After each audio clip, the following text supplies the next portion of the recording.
Good morning, good afternoon, good evening, whatever time you're watching. Thanks for watching Legacy Media and Computers. And this is part one of what may end up being a 2 or more part series. At least 2 parts, because this first part is opening up this box, seeing what's inside.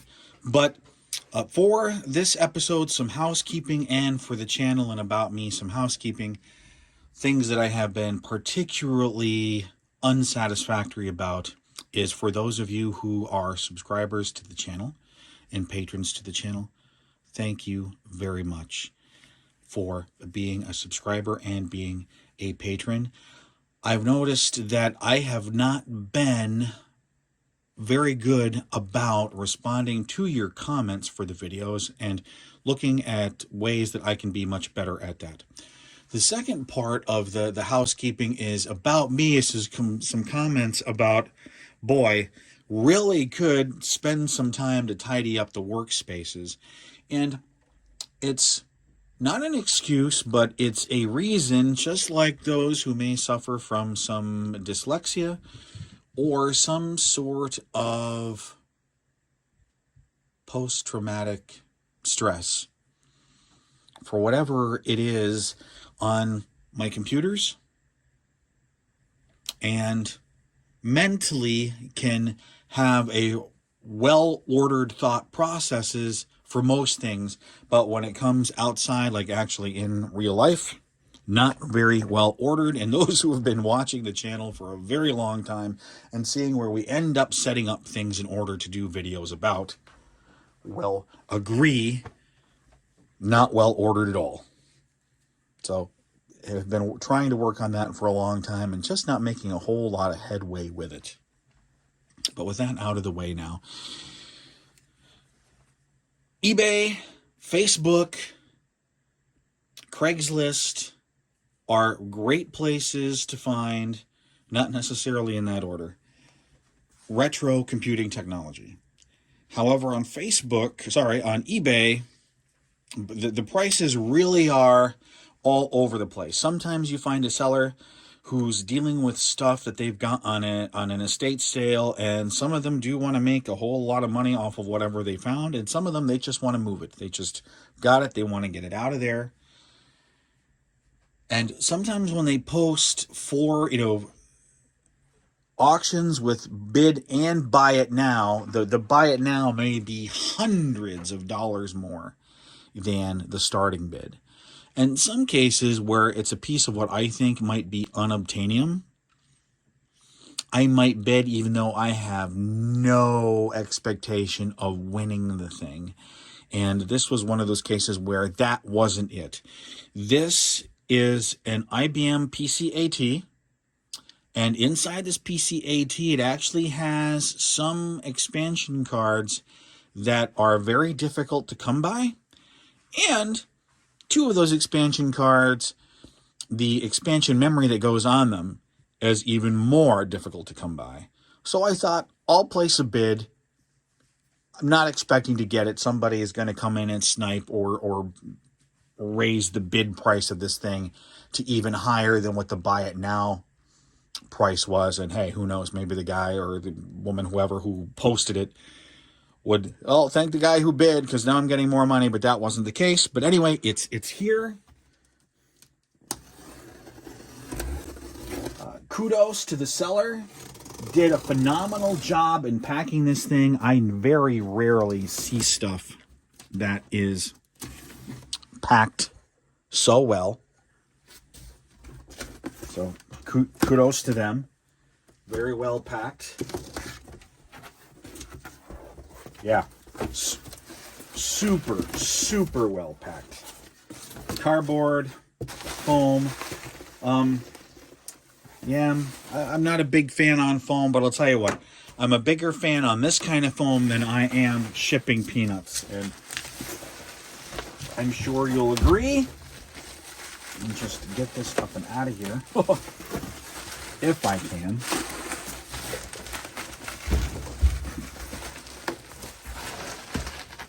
Oh, wow. I know these things are heavy, but holy smokes. Okay. So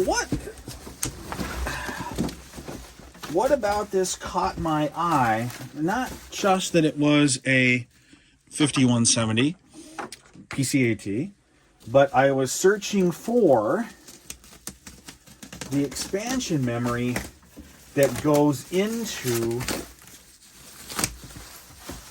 one of those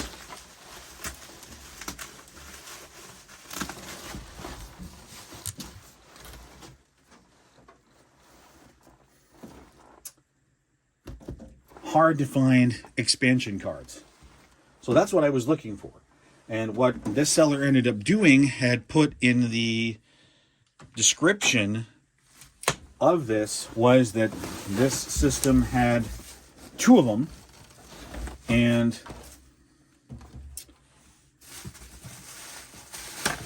they were essentially fully populated, which was like, wow, well, that's pretty amazing. So if I can get it up out of the box, and I'm just gonna set it down here off to the side so that I can at least close the box, and we can put this on top of it, spin it around.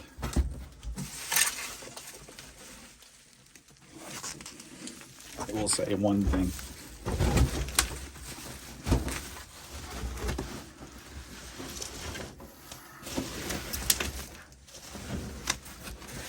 So as far as I can tell, this has some form of IBM PS2 display adapter. It has two of the enhanced memory expansion adapters. It has a Microsoft import card. But the other thing that really kind of stuck out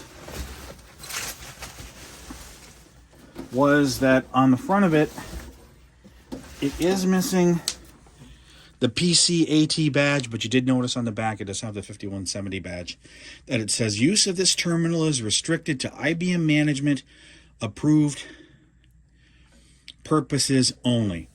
So who knows? It has IBM PC Network up here in the corner, but there is no IBM PC Network card in it. Maybe there was at one point in time, and the seller happened to comment that there's two hard drives in here. So I'm sure the battery is probably dead. It probably does not remember what it has. So I'm going to turn it back around. We're going to take the cover off just to see how things are inside. And then we're going to end this part of the video, and part two will be putting it over on the table, hooking it up to the keyboard and monitor, running some advanced diagnostics on it to make sure that the drives are okay, and then boot it up to see what's on there. So bear with me. Grab screwdriver.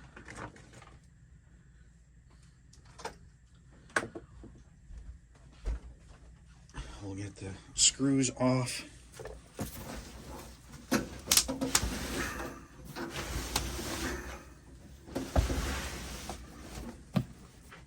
I mean, for the most part, not very rusty, not pristine clean, like new old stock that we see on some other retro channels. But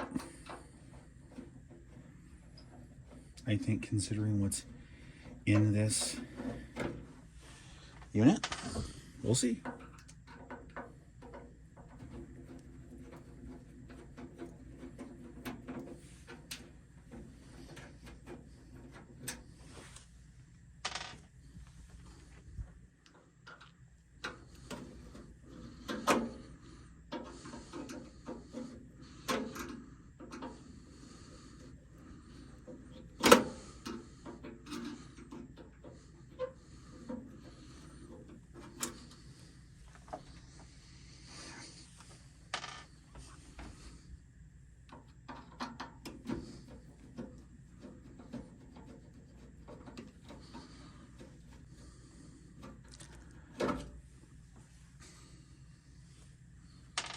All right.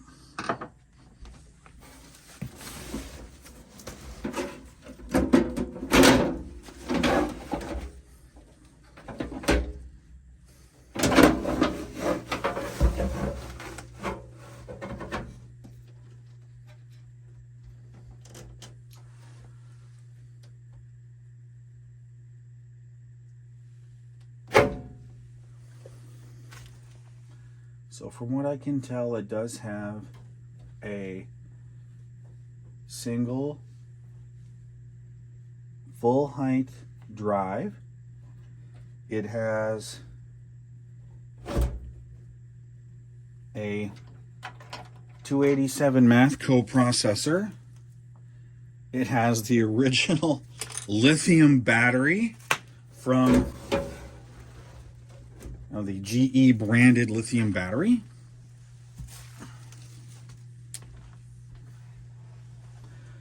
Does not have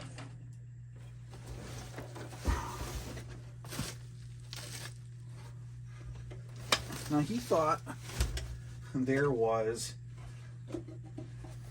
a second hard drive in here. There isn't. It's just one hard drive, not two of them. So looks okay. It's a Type 2. It has the third version of the IBM motherboard. It has the Type 3 motherboard. So we'll end this section, this part of the video, and part 2, you'll be back in just a second.